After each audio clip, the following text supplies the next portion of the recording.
and depending wholly on God. और इस विषय को अध्ययन करने के लिए, आत्मिक वरदान को अध्ययन करने के लिए मैं बहुत ही प्रार्थना पूर्वक के साथ अध्ययन करता हूं, और मैं आशा करता हूं आप सब लोग प्रार्थना पूर्वक बैठिए। जो पवित्र आत्मा हमको सिखाने वाले हैं उसको बहुत ही गंभीरता के साथ सीखे। I hope you can see my screen.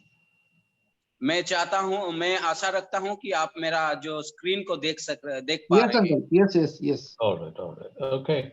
All right. This study is going to be a little different because in the earlier studies we had a lot of pictures, we had a lot of history, we had a lot of things that I was able to show you.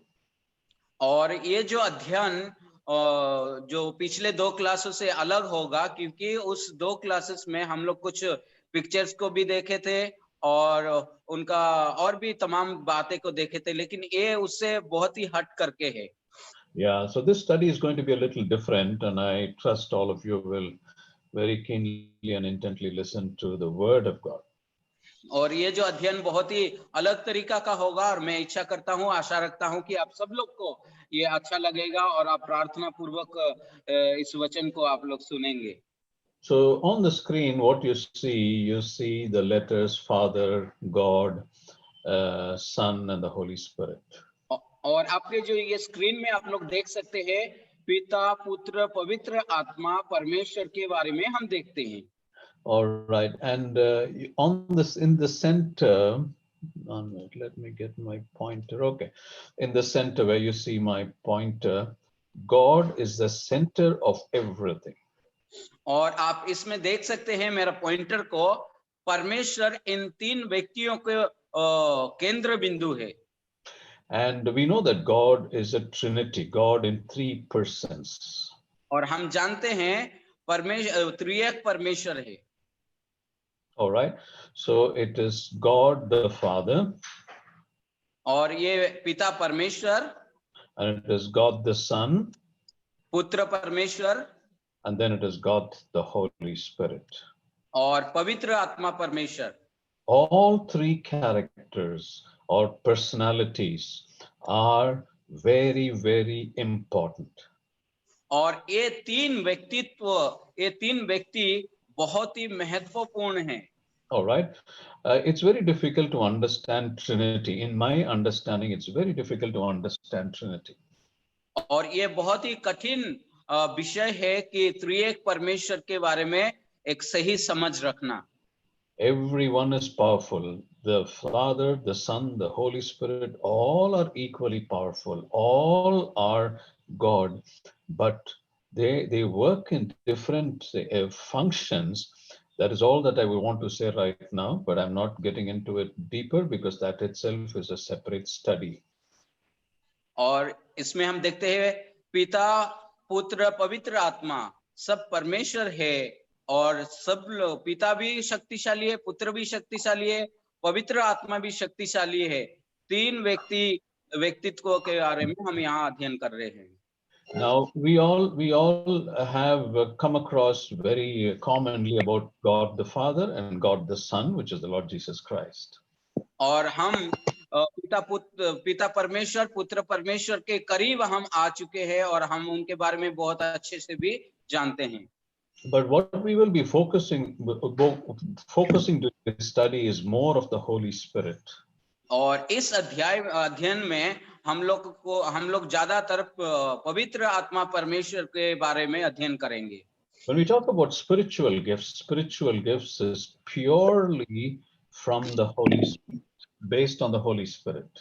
और जब हम आत्मिक वरदान के बारे में जब हम अध्ययन करते हैं या बात करते हैं, ये सिर्फ और सिर्फ पवित्र आत्मा के आधार पर आधारित है। All right, so I wish to place before you that our focus in this study is going to be purely on the Holy Spirit. और हमारा जो अध्ययन का जो ध्यान केवल और केवल पवित्र आत्मा के ऊपर ही रहेगा। And my leaning for taking you through this study is also purely on the Holy Spirit. और आज के जो ये अध्ययन में आप लोगों को उस पवित्र आत्मा के नियंत्रित में होकर के उन्हीं के आधार पर ये आत्मिक वरदान को हम अध्ययन करेंगे। And similarly, you also have to lean on the Holy Spirit to learn to understand the spiritual gifts. और जब हम परमेश्वर का वचन को या वरदान के बारे में अध्ययन करते हैं तो हमारा सारा संपूर्ण भरोसा और पवित्र आत्मा के ऊपर होना चाहिए। Now, what you see on the screen is this bird called the dove. And the और dove आप जो स्क्रीन is में देख रहे normally, हैं एक पक्षी के बारे में जिसका नाम कबूतर है। and this is generally represents the Holy Spirit. और बाइबल में कबूतर को पवित्र आत्मा के साथ तुलना किया गया है। Now, it is not only the dove that represents the Holy Spirit. There are a few more other very important things that represent the Holy Spirit. और बाइबल में हम जब पढ़ते हैं नहीं केवल कबूतर ही पवित्र आत्मा को दिखाती है, लेकिन और भी तमाम ऐसा विषय है जो पवित्र आत्मा को चित्रित करता है। So I'm going to show you a few of these symbols that represent the Holy Spirit in the scripture. और मैं आप लोगों के सामने आज पवित्र आत्मा का प्रतिनिधि जो बाइबल में जिक्र किया गया है, चिन्ह या प्रतीक है, उसको दिखाना चाहता हूं। All right, so let's look at the first one. First one, as I already told you, is the dove. This is और the first आइए one. सबसे पहला विषय हम देखेंगे कबूतर के बारे में। And very quickly, to brush up, this is just a warming up for us before we start the study. So just to brush up, I will be taking some references as to where the Holy Spirit is referred or compared to a dove in the scripture. मैं इसीलिए ये सब बातें बता रहा हूं कि हमारा जो शरीर को, आत्मा को मैं रिफ्रेश करना चाहता हूं, इसीलिए मैं इन बातों को आप लोगों के सामने बता रहा हूं। All right. Now, let's read Luke chapter 3 and verse 22. आइए मेरे साथ निकालिए लूका रचित सुसमाचार उसका 3 अध्याय और उसका 22 आयत पढ़ेंगे।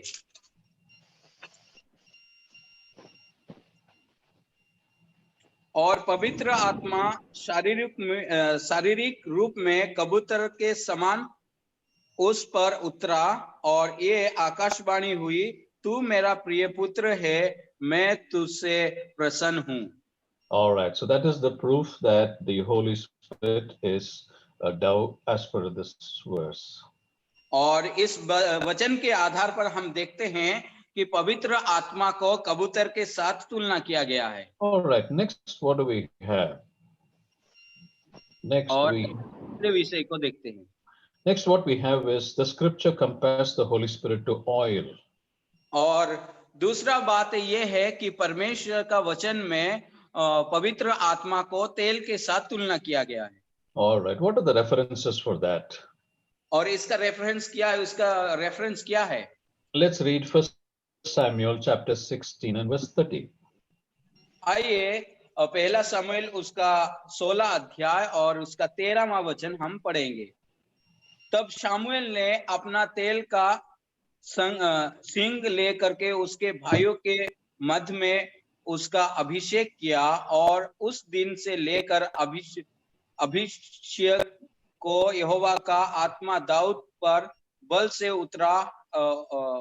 उतरता रहा। तब शमूएल उठकर राम को चला गया। Okay, so there you have, that is an example of the Holy Spirit being compared to an oil. और यहाँ पर हम देख सकते हैं कि पवित्र आत्मा को तेल के साथ तुलना किया गया है। You have another verse in James 5 and 14 too. और नया नियम से भी हमको एक वचन मिलता है कि उसका याकूब की पत्री 5 and 14. 5 अध्याय और उसका 14वां वचन।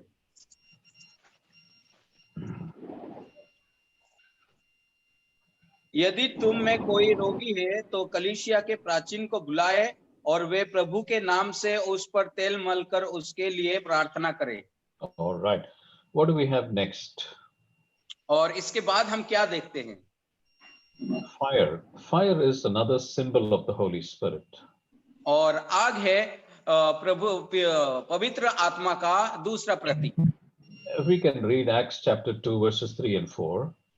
हम इसके लिए प्रेरितों का काम उसका दूसरा अध्याय 3 और 4 आयत पढ़ सकते हैं। कोई भाई है तो पढ़ने में मदद कर दीजिए। Yeah, that's right. प्रेरितों का काम दूसरा अध्याय और उसका 3 आयत और 4 आयत। और उन्हें आग पढ़िए और उन्हें आग की सी जीवें फटती हुई दिखाई दी और उनमें से हर एक पर आ ठहरी और वे सब पवित्र आत्मा से भर गए और जिस प्रकार आत्मा ने उन्हें बोलने की सामर्थ्य दी वे अन्य भाषा बोलने लगे। All right, so that is a proof that the Holy Spirit, the symbol of fire, referring to the Holy Spirit there. और यहाँ पर हम देख सकते हैं कि जो प्रमाण कि आग पर में पवित्र आत्मा का प्रतीक करके हम पढ़ते हैं। And what do we have next? Is the wind. The wind is also a symbol of the Holy Spirit. और हम जो चौथी बात देखते हैं वो हवा के बारे में। हवा भी पवित्र आत्मा के साथ तुलना किया गया है। Okay, I think the same verse that we read, I think from chapter 2, Acts chapter 2, verses 1 to 4, if you read, you will find that there also the wind is a symbol of the Holy Spirit. और प्रेरितों का काम दूसरा अध्याय 1 से लेकर के 4 आयत तक जब हम पढ़ेंगे तो इस हवा को पवित्र आत्मा के साथ तुलना किया गया है। All right, we have another reference in John chapter 3 and verse 8. We can read John 3 and 8. और यूहन्ना रचित सुसमाचार उसका 3 अध्याय और उसका 8 वचन भी हम देख सकते हैं। हवा जिधर चाहती है उधर चली जाती है और तू उसका शब्द सुनता है परंतु नहीं जानता कि वह कहां से आती और किधर जाती है। जो कोई आत्मा से जन्मा है वो ऐसा ही है। All right, so that is another illustration, that is another symbol in the Bible that represents the Holy Spirit, which is the wind. और यहाँ पर जो चौथी बात जो हवा को पवित्र आत्मा के साथ तुलना किया गया है हम देख रहे हैं। All right, what do we have next? और इसके बाद हम क्या देख सकते हैं? Wine is also a symbol of the Holy Spirit in the scripture. और दाख रस को भी परमेश्वर का वचन में पवित्र आत्मा के साथ तुलना किया गया है। All right, now if we read Matthew 9, 16 and 17, if we can read 9, 16 and 17, Matthew. और जब हम मत्ती रचित सुसमाचार उसका 9 अध्याय उसका 16 और 17वां वचन पढ़ते हैं तो हमको समझ में आता है।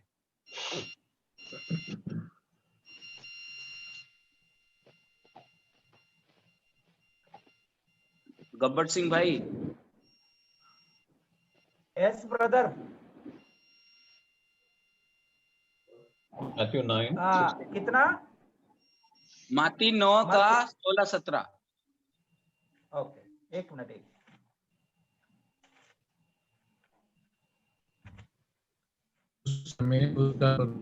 9 का 17 16 और 17 स्क्रीन में देखो। ओके। कपड़े का पैमद पुराने पहिरावन पर कोई नहीं लगाता क्योंकि वह पैमद पहिरावन को और कुछ खींच लेता और वह अधिक फट जाता है। और नया दाखरस पुरानी मस्कों में नहीं भरते हैं क्योंकि ऐसा करने से मस्कें फट जाती हैं और दाखरस बह जाता है और मस्कें नाश हो जाती हैं, परंतु नया दाखरस नई मस्कों में भरते हैं और वह दोनों बची रहती हैं। All right. We have one more reference in Ephesians 5 and 18. और हमारे लिए एक और रेफरेंस है एफिसियों की पत्री उसका 5 अध्याय और 18वां वचन। Ephesians 5:18.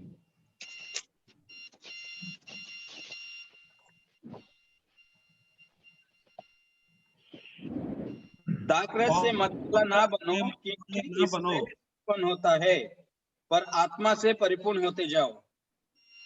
Okay. Now, so these are the symbols, and we have one more symbol of the Holy Spirit, which is water. और ये सारे हैं पवित्र आत्मा का चित्र हम देखते हैं और एक और हमारे पास है वो है पानी जल। Isaiah 44 and verse 3. ईसाई की किताब उसका 44 अध्याय और उसका 3 देखते हैं। Yeah. One of you can read Isaiah 44:3, another one can read John 4:14. Isaiah 44 and क्योंकि मैं प्यासी भूमि पर जल और सूखी भूमि पर धाराएं बहाऊंगा, मैं तेरे वंश पर अपनी आत्मा और तेरी संतान पर अपनी आशीष उंडेलूंगा। आगे John 4:14. John, the Gospel of John 4:14.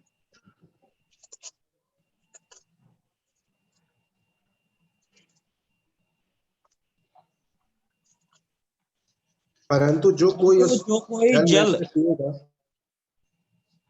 जो कोई उस जल में से पिएगा जो मैं उसे दूंगा, वह फिर अनंत काल तक प्यासा ना होगा, वरन जो जल मैं उसे दूंगा वह उसमें से एक सोता बन जाएगा जो अनंत जीवन के लिए उमड़ता रहेगा। All right. Okay. The reason I was particular that we all read these verses because this concerns the Holy Spirit. And Holy Spirit is not an ordinary person. He's one of the Trinity. So to understand that, we should read the verses. That's why I wanted all these verses to be read. मैं इसीलिए इन सारे वचन को आप लोगों को पढ़ने के लिए कहा कि हम पवित्र आत्मा एक साधारण व्यक्ति नहीं है, वो त्रिएक परमेश्वर में एक व्यक्ति है, इसीलिए कि उनके बारे में जानना बहुत ही आवश्यक है। और परमेश्वर के वचन में पवित्र आत्मा को किस किस के साथ तुलना किया गया है उसको भी जानना चाहिए। There's one thing I want to let all of you know. I'm not going to compromise on the time because of reading the verses. Bible verses of utmost importance. So I will not compromise on the time when it concerns reading of the Bible references. और मैं परमेश्वर वचन को पढ़ने के लिए मैं compromise नहीं करूंगा, क्योंकि इस समय के कारण तो हम जैसे ही मौका मिलता है वैसे ही पढ़ेंगे।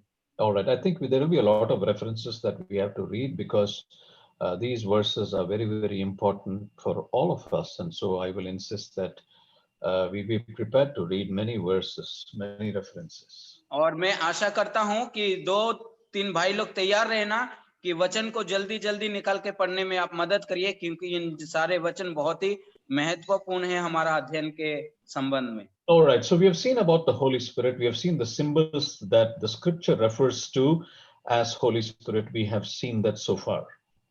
और पवित्र आत्मा का प्रतीक के बारे में हम परमेश्वर का वचन से देखा कि कौन कौन सी चीज को लेकर के पवित्र आत्मा के साथ तुलना किया गया है।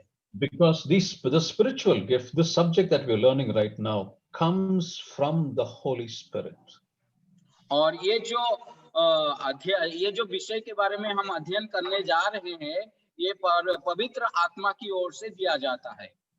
All right, so when we talk about the spiritual gifts, there are different terminologies used for the spiritual gifts. और जब हम पवित्र आत्मिक वरदान के बारे में जब हम बात करते हैं तो इसका जो शब्द बहुत ही भिन्न-भिन्न प्रकार का शब्द हम देख सकते हैं। So we're going to look at what are the names, how are they called, how are they referred to. और हम अभी पढ़ेंगे कि वो उनका क्या-क्या नाम है और वो उनको क्या-क्या कैसे-कैसे प्रतीक किया गया है। Generally we refer to them as spiritual gifts. और हम साधारण तौर से इसको हम आत्मिक वरदान कहते हैं। Or we refer to them as gifts of the Holy Spirit. और हम इसको दूसरी तरीका से भी कहते हैं कि पवित्र आत्मा का वरदान। Or they are known as the manifestation gifts. और ये प्रकाशित हुआ वरदान भी कहते हैं। Or in the Greek terminology, they are known as charismata. और जब हम यूनानी शब्द में हम देखते हैं इसको कारिस्माटा भी कहा जाता है। So this subject that we're dealing can be called as under these 4 different types of names. और आत्मिक वरदान ये 4 जो शब्दों के आधार पर आधारित है। Spiritual gifts can be called as gifts of the Holy Spirit, or it can be called as the manifestation gifts, or it can be called as the charismata. और जो आत्मिक वरदान ये पवित्र आत्मा का वरदान भी कह सकते हैं और प्रकाशित हुआ वरदान कह सकते हैं या कारिस्माटा भी कह सकते हैं। All right, I'm sharing these things because it's important for us to know how they are referred to by different people. मैं इसीलिए साझा आप लोगों के सामने करता हूं कि ये बहुत ही महत्वपूर्ण विषय है हमारा विश्वास जीवन में। Okay. All right. We all know about spiritual gifts. We have heard about spiritual gifts. But is there a difference between a talent and a spiritual gift? और हम सब लोग को अच्छे से पता है और सुना भी है कि आत्मिक वरदान के बारे में, और लेकिन अभी मैं आप लोगों के सामने बताना चाहता हूं टैलेंट और आत्मिक वरदान के वरदान में क्या फर्क है। Because all of us know the word talent. We know what is the meaning of talent. We also know to a certain extent what spiritual gifts are. But are they different or are they the same? और हम जानते हैं कि talent के बारे में सब लोग को पता है, और हम ये भी जानते हैं आत्मिक वरदान के बारे में। क्या ये दोनों बात एक है या इन दोनों में फर्क है? We're going to look at the little aspects between both the talent and the spiritual gifts to understand this before we get actually into the subject. और हम हमारा शीर्षक में अध्ययन करने से पहले हम टैलेंट के और इस आत्मा का जो दान के बारे में हम पहले देखेंगे। First, we will look at the similarities between a talent and a spiritual gift. और टैलेंट और आत्मिक वरदान का समानता को हम पहले देखेंगे। All right. If you look at the talent and the spiritual gift, the source from where you get the talent and spiritual gift is God. और ये जो टैलेंट और आत्मिक वरदान का जो सोता है वो परमेश्वर की ओर से है। All right. Next, the talent and the spiritual gift, the more you use it, the more it benefits the hearer and more it benefits the person who is using it. जब हम टैलेंट और आत्मिक वरदान को हमारे प्रायोगिक जीवन में लागू करते हैं या इस्तेमाल करते हैं तो दोनों को ये लाभदायक होता है। जो यूज करता है और जो सुनता है ये दोनों के लिए लाभदायक है। All right, now I've given you references. I'm not reading the references now, but wherever it is important, I will call out and ask one of you to read it. But these references, I'm not reading it now. When I share the notes with you, you can in your personal study refer all these references. और references आप लोग देख सकते हैं screen में। मैं इसीलिए नहीं पढ़ना चाहता हूं समय के कमी के कारण, लेकिन जहां पर हमको जो महत्वपूर्ण वचन है उसी को हम पढ़ेंगे। All right. Okay. Next, these when we talk about the talent and the spiritual gifts, both are given for the same purpose. The talent and the spiritual gifts are given for the benefit of others, and it is to show that we love the others and that God loves them. So the talent and spiritual gifts are given for the same purpose. Talent और आत्मिक वरदान से एक ही उद्देश्य को लेकर के दिया गया है, दूसरों के भलाई के लिए, और परमेश्वर को प्रेम का प्रकट हम करते हैं कि हम परमेश्वर से प्रेम करते हैं, परमेश्वर हमसे प्रेम करते हैं। All right, so the talent of the spiritual gifts, you can own many number of talents and many number of spiritual gifts. और आप टैलेंट और आत्मिक वरदान को बहुत सी एक से ज्यादा आप लोग लाभदायक उठा सकते हैं। Yeah, when you talk about a talent, for example, we look at a musical instrument. A person can play the piano, the person can play the guitar, he can play the violin. So like that, there are many talents. Similarly, in the spiritual gift, more than one a person can demonstrate or own it. जैसे कि हम देखते हैं एक व्यक्ति के अंदर जो टैलेंट है कीबोर्ड बजाने का या गिटार बजाने का या वायलिन बजाने का, उसी प्रकार से एक व्यक्ति में कई सारे आत्मिक वरदान हो सकता है। All right, now we've looked at the similarities. Now let us look at the difference between talent and a spiritual gift. और अभी हम टैलेंट और आत्मिक वरदान का भेद को हम देखेंगे। All right, so I'm going to call out a few differences between the talent and the spiritual gift. और मैं आप लोगों के सामने टैलेंट और आत्मिक वरदान का जो डिफरेंस या भेद मैं आप लोगों के सामने दिखाना चाहता हूं। Now, when you look at the talent and look at the source of the talent, it is either genetically, which is when a child is born, when a person is born, inborn, he's got that talent, and then he trains it up, and then that becomes a great talent. That is the source. और talent का जो स्रोत वो है कि जब एक बच्चा पैदा होता है उसका पैदाई से वही टैलेंट भरा रहता है, लेकिन उसको वो धीरे धीरे उसको ट्रेनिंग करता है और उसमें वो परिपूर्ण हो जाता है। All right. But when we look at a spiritual gift, the source is the Holy Spirit. लेकिन जब हम आत्मिक वरदान के बारे में बात करते हैं तो इसका जो श्रोता है वो पवित्र आत्मा है। All right. Now, for a talent, who all can be benefited by a talent, or who all can use a talent? और टैलेंट को लेकर के किसका लाभदायक हो सकता है और कौन इसको इस्तेमाल कर सकते हैं? Anyone. It is the believers, unbelievers, everybody can use a talent. इसको कोई भी व्यक्ति इसको इस्तेमाल कर सकता है, चाहे वो विश्वासी है या अविश्वासी है, मसीही है, गैर मसीही है। But when it comes to the spiritual gifts, it's only the Christians or only the believers who can use it. लेकिन जब हम आत्मिक वरदान के बारे में देखते हैं तो ये सिर्फ और सिर्फ विश्वासियों के लिए लाभदायक है और विश्वासी ही इस्तेमाल कर सकते हैं। All right. When we talk about the talents, the purpose of a talent is to glorify God. The basic purpose of a talent is to glorify God. और जो टैलेंट का जो मुख्य उद्देश्य ये है कि परमेश्वर का महिमा करना। When you come to the spiritual gifts, the purpose of that is to glorify God and to build the church, which means to build the believers in a church. और जब आत्मिक वरदान का जो उद्देश्य के बारे में हम देखते हैं, यहाँ पर भी परमेश्वर का महिमा करना, साथ साथ कलीसिया को बढ़ाते जाना या हमारा संग विश्वासी को बढ़ाना। When can a person have a talent? A person can have a talent even when he is born, even at birth, as I told you earlier.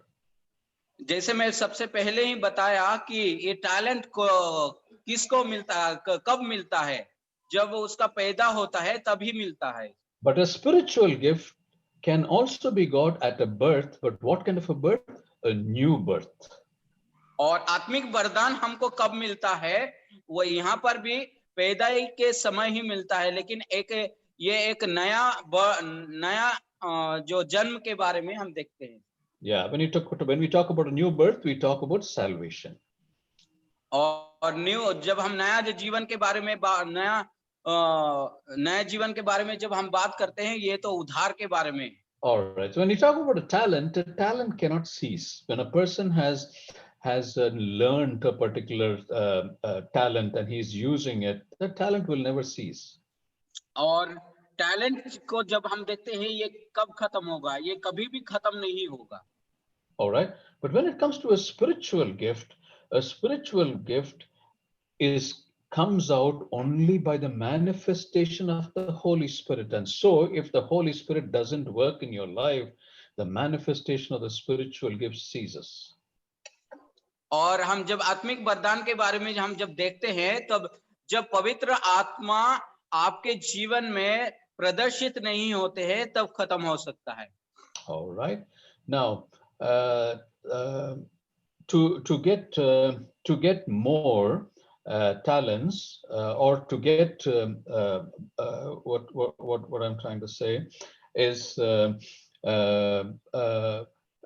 I think here when we talk about the talent, when you talk about getting more, there is a restriction in terms of getting more talent. There are some people who are very skilled, some people can learn, but still generally there is a limitation in getting more talents.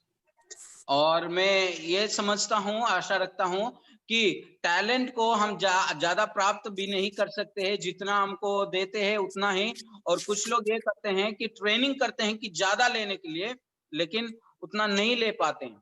All right, but when it comes to the spiritual gift, Apostle Paul says that you must seek greater gifts in order to build the church and build the believers.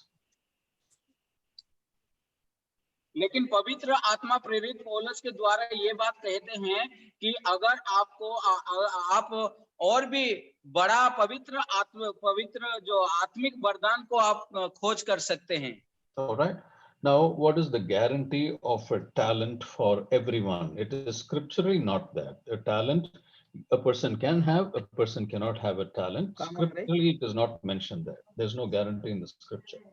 और ये जो talent का guarantee क्या है? ये जो talent है सबके लिए है या बाइबल से है? All right, but we don't find any record of that in the scripture. लेकिन टैलेंट के बारे में हम परमेश्वर का वचन में नहीं देख रहे हैं। But when you talk about the when you talk about the spiritual gifts, it is guaranteed to every believer. Every believer gets at least one spiritual gift. लेकिन जब आत्मिक वरदान के बारे में हम जब देखते हैं बाइबल में, तो ये गारंटी है और सब विश्वासी इसको पाएंगे। Yeah, brothers and sisters, this is just to draw out some differences between a talent and spiritual gifts, because I wanted to differentiate this so that our understanding about the spiritual gifts is very clear. और मेरा भाई और बहनों, मैं ये बातें इसलिए आप लोगों को बताया कि आप लोगों को बात को ध्यान में लाने के लिए। All right, okay. Let's move on. Now, there are two gifts that God has given us. और यहाँ पर हम देखेंगे कि परमेश्वर हमको दो बड़े और दो महान वरदान हमको दिया है। Well, the first gift that God has given us is the Holy Spirit. और सबसे पहला जो वरदान परमेश्वर ने हमको दिया है वो पवित्र आत्मा है। All right. Now, because of the Holy Spirit, we have gifts of the Holy Spirit. और उसके बाद जो महान जो वरदान परमेश्वर ने हमको दिया है वो पवित्र आत्मा का वरदान। All right. Now, we must understand that in the Greek language, the distinction between the gift and the gifts are very, very distinct in the scripture. और जब हम यूनानी भाषा में जब देखते हैं, इनका जो भेदभाव को यानी इनका जो भेद को बहुत ही अच्छे रीति से देख सकते हैं। We must clearly understand this. When we talk about the gift is the Holy Spirit. When we talk about the gifts are the gifts of the Holy Spirit, which are the spiritual gifts that we are learning now. जब हम वरदान के बारे में बात करते हैं तो वो पवित्र आत्मा है, और वरदानों के बारे में जब हम बात करते हैं तो वो आत्मिक वरदान पवित्र आत्मा के द्वारा विश्वासियों को दिया गया है, उसको दिखाता है। All right, now listen to me very carefully. Now, as coming back to the caption of this slide, it says God's two great gifts. और यहाँ पर नीचे हम देख सकते हैं कि परमेश्वर के दो महान वरदान के बारे में। Okay, there are two great gifts which God has given, so I want us to be very careful in understanding it and in hearing this. और मैं इसके बारे में एक अच्छा समझ आप लोगों को देना चाहता हूं और आगे बढ़ता हूं। The first gift which God has given us, or to the sinner, which is you and me earlier, and also to every person in the world, is the Lord Jesus Christ. और सबसे पहला जो महान जो वरदान परमेश्वर ने हमको दिया है वो है पापियों के लिए, या जो विश्वास नहीं किया है या जो विश्वास किए हैं उन लोगों के लिए परमेश्वर ने वो दिया है कि प्रभु यीशु मसीह को दिया है। So Jesus Christ is the gift to the sinner. That's the first gift which God has given to Prabhu man. यीशु मसीह है पापियों के लिए एक महान वरदान है। The second gift which God has given to every believer is another person called the Holy Spirit. और दूसरा जो महान वरदान परमेश्वर ने दिया है विश्वासियों के लिए वो है पवित्र आत्मा। Now here I want to read these two verses. Now let's read John 14 and verse 6. मैं यहाँ का जो दो वचन को पढ़ने के लिए चाहता हूँ, यूहन्ना रचित सुसमाचार उसका 14 अध्याय और 6 वचन पढ़ दीजिएगा। 14:6. 14 यूहन्ना रचित सुसमाचार 14 अध्याय और उसका 6 वचन। यीशु ने उनसे कहा, और जीवन में ही हूँ, बिना मेरे द्वारा कोई पिता के पास नहीं पहुंच सकता। All right. There is a reference made another person there. और यहाँ पर हम देख सकते हैं एक और व्यक्ति के बारे में। All right. That another person is the Holy Spirit. और यहाँ पर जो एक व्यक्ति के बारे में लिखा गया है वो है पवित्र आत्मा के बारे में। All right. Let's read also chapter 16, John 16 and verse 7. आइए हम 16 अध्याय और उसका 7 वचन भी पढ़ेंगे। 7 तो भी मैं तुमसे सच कहता हूं कि मेरा जाना तुम्हारे लिए अच्छा है, क्योंकि यदि मैं ना जाऊं तो वह सहायक तुम्हारे पास ना आएगा, परंतु यदि मैं जाऊंगा तो उसे तुम्हारे पास भेजूंगा। All right, so the another person that is mentioned here in John 14:6 and this reference also in 16:7 is the Holy Spirit, or in other words, we call it the Comforter. और इसमें हम देखते हैं एक दूसरा व्यक्ति है, उसका मतलब वो है पवित्र आत्मा, या उसका दूसरे शब्द में हम कह सकते हैं सहायक। All right, so the two great gifts which God has given mankind, one is Jesus Christ to every sinner. The second is the Holy Ghost or the Holy Spirit to every believer.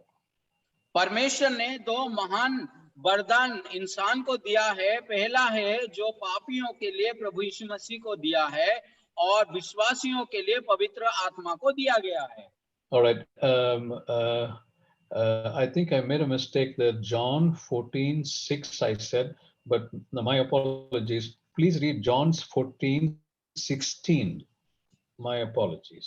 और मैं माफी चाहता हूं, मैं आप लोगों को गलत रेफरेंस दिया। यूहन्ना रचित सुसमाचार उसका 14 का 16वां वचन है, वो 6 नहीं है, 16 वचन है। मैं पिता से विनती करूंगा और वह तुम्हें एक सहायक देगा कि वह सर्वदा तुम्हारे साथ रहे।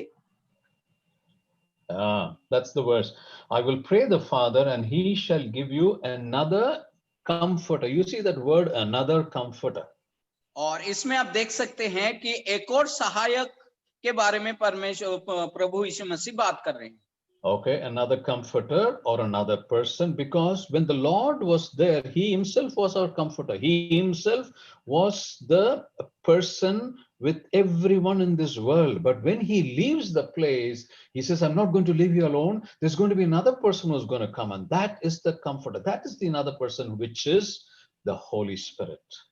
जब प्रभु यीशु मसीह इस दुनिया में थे, वो स्वयं ही मनुष्य के लिए एक सहायक था, और इसीलिए जब वो दुनिया से जा रहे हैं तो उनका चेलों के बारे में, उनका जो पीछे जो हो लिए है, उनके लिए एक सहायक का जरूरी है। इसीलिए प्रभु यीशु मसीह दूसरी सहायक के बारे में बात कर रहे हैं, जो पवित्र आत्मा है।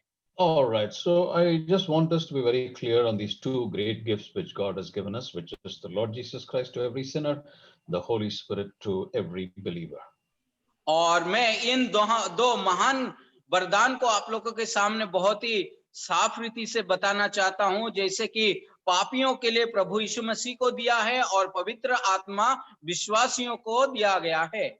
And we must all understand, and I trust we all know, that God is the author of all spiritual experiences that we undergo, you and me undergo. Every spiritual experience comes from God.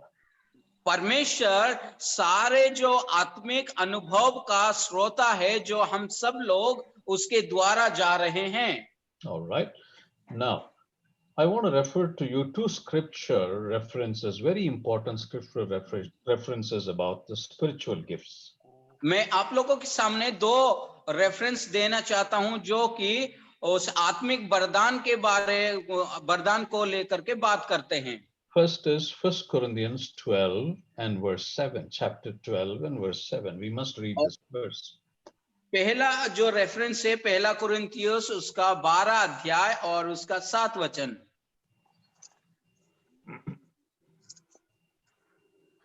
किंतु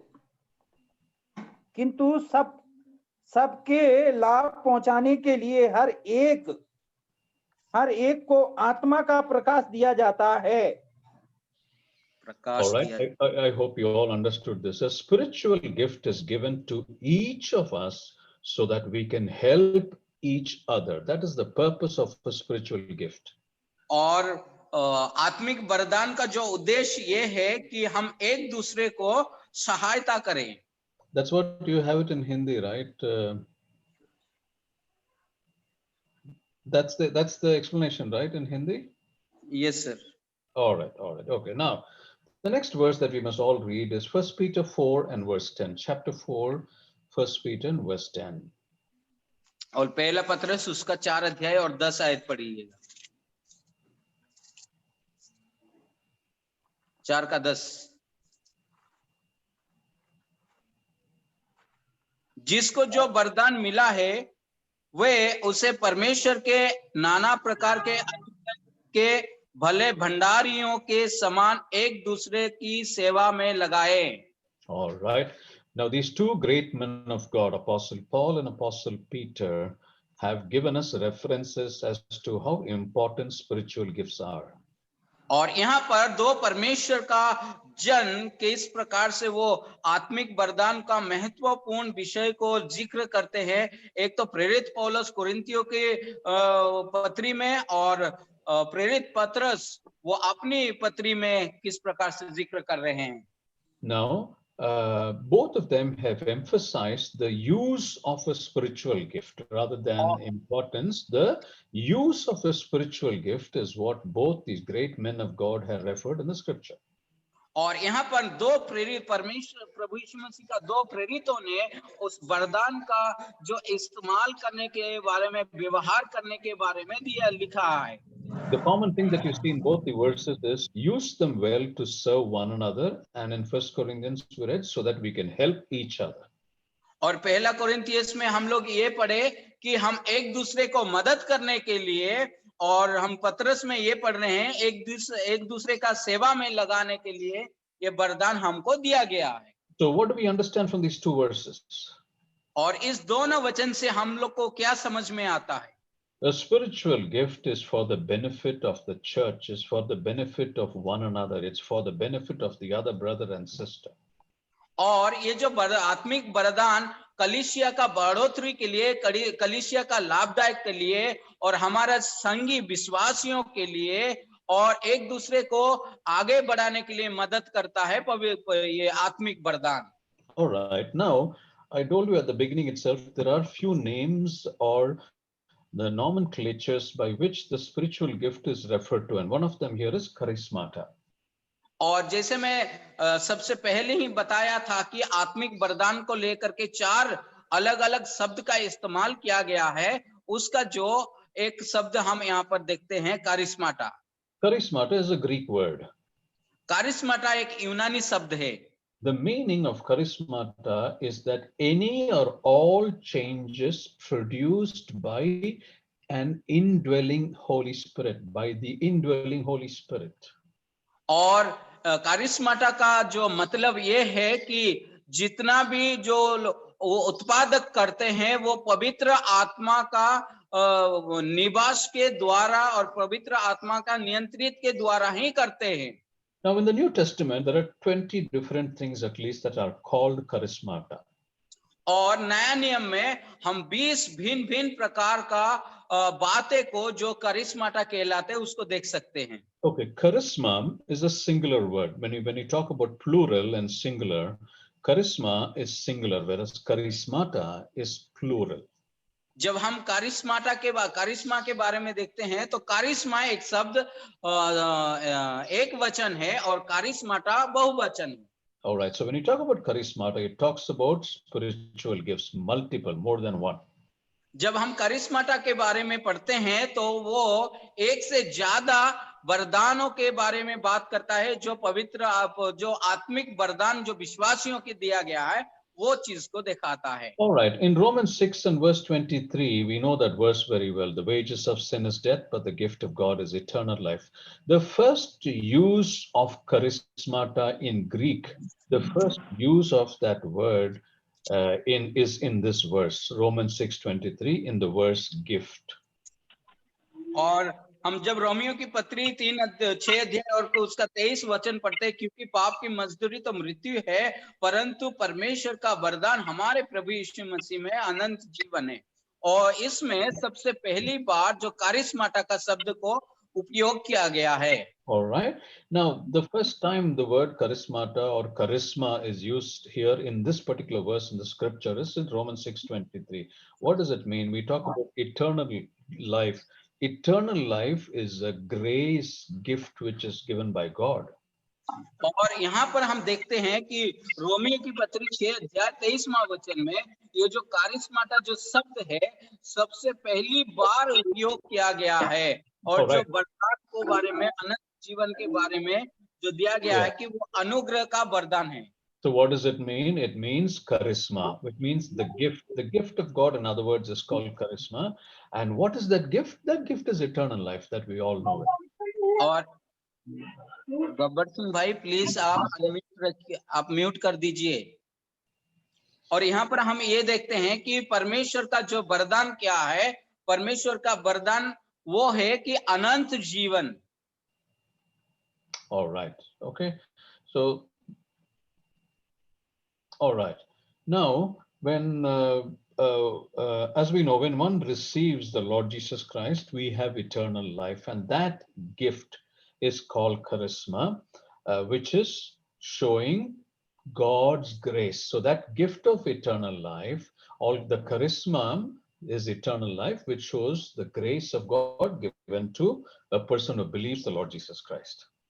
जब एक व्यक्ति प्रभु यीशु मसीह को विश्वास करता है, उद्धारकर्ता रूप में ग्रहण करता है, तो उसको वो कारिश्मा को ग्रहण करता है, यानी जिसका मतलब ये है कि परमेश्वर का जो अनुग्रह का प्रकाशित उसके जीवन में मिलता है या वो अनंत जीवन में पाता है। All right, let's read another verse in 1 Corinthians chapter 7 and verse 7. आइए हम एक वचन पढ़ेंगे, पहला कोरिन्थियोस उसका 7 अध्याय और 7 वचन हम पढ़ेंगे। मैं ये चाहता हूं कि जैसा मैं हूं वैसे ही सब मनुष्य हो, परंतु हर एक को परमेश्वर की ओर से विशेष विशेष वरदान मिले हैं, किसी को किसी प्रकार का और किसी को किसी और प्रकार का। All right, now here also the word charisma is used in this particular verse. और इसमें भी जो कारिश्मा का शब्द को उपयोग किया गया है। You see the gift, but every man hath his proper gift of God. The word gift again that you find here is another usage of the word charisma as per the original language, which is in Greek. और यहाँ पर हम देखते हैं कि जो कारिश्मा का शब्द, जो वरदान एक और बार इसमें दिया गया है जो कारिश्मा को दिखाता है। And here Apostle Paul is saying that his special gift, the special gift that is given to him, or the charisma that is given to him, is that he will live without a wife. और यहाँ पर जैसे देखते हैं कि प्रेरित पौलुस एक और एक कारिश्मा का शब्द इस्तेमाल करते हैं जो कि परमेश्वर का जो पवित्र आत्मा का वरदान को दिखाता है। All right. Now, so when we talk about spiritual gifts or charismata, as I told you earlier, it is a plural. और जब हम यूनानी शब्द कारिश्माटा के बारे में जब देखते हैं, ये एक यूनानी शब्द है जो कि हमारे बाइबल में एक बहुवचन के रूप में दिया गया है, यानी बहुत सी आत्मिक वरदान के बारे में दिया गया है। And charisma is something, charismata is something which is divinely conferred. It's a divine power that is given. और कारिश्माटा जो यूनानी शब्द से आया है, तो उसको हम दैविक दैवत्व का जो महान जो शक्तिशाली भी हम कहते हैं। We all must have heard the word charis or charis, which means it is grace, it is kindness, it is life. That's also a Greek word. और जब हम कैरिश और चेरिश के बारे में भी जो शब्द सुना है वो यूनानी शब्द है जिसका मतलब अनुग्रह, दयालु और जीवन है। Now, when we talk about charismata, it is a manifestation of God's grace.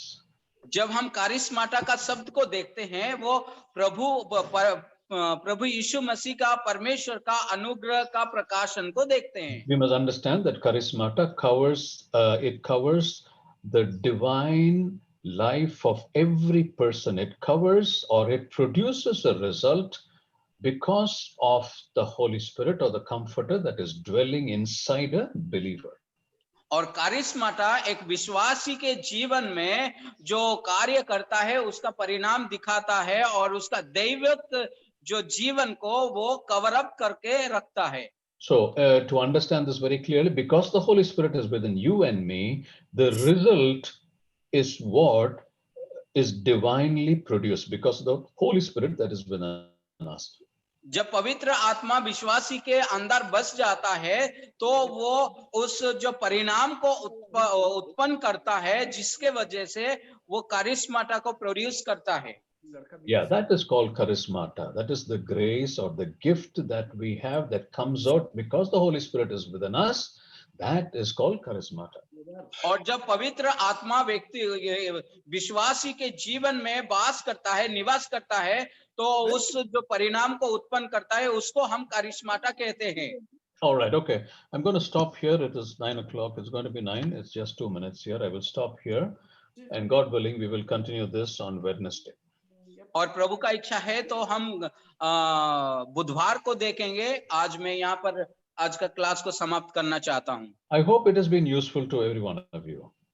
मैं आशा करता हूँ कि सब लोगों के लिए लाभदायक है और सबको समझ में आया है। All right. So thank you for the opportunity. God bless you all. And thank you very much for the translation, brother. सब लोग को धन्यवाद देना चाहता हूँ कि आप बहुत ही धीरज के साथ परमेश्वर के वचन को सुना, और मैं ट्रांसलेशन करने भाई को भी धन्यवाद देता हूँ। Thank you so much, Sam uncle, for your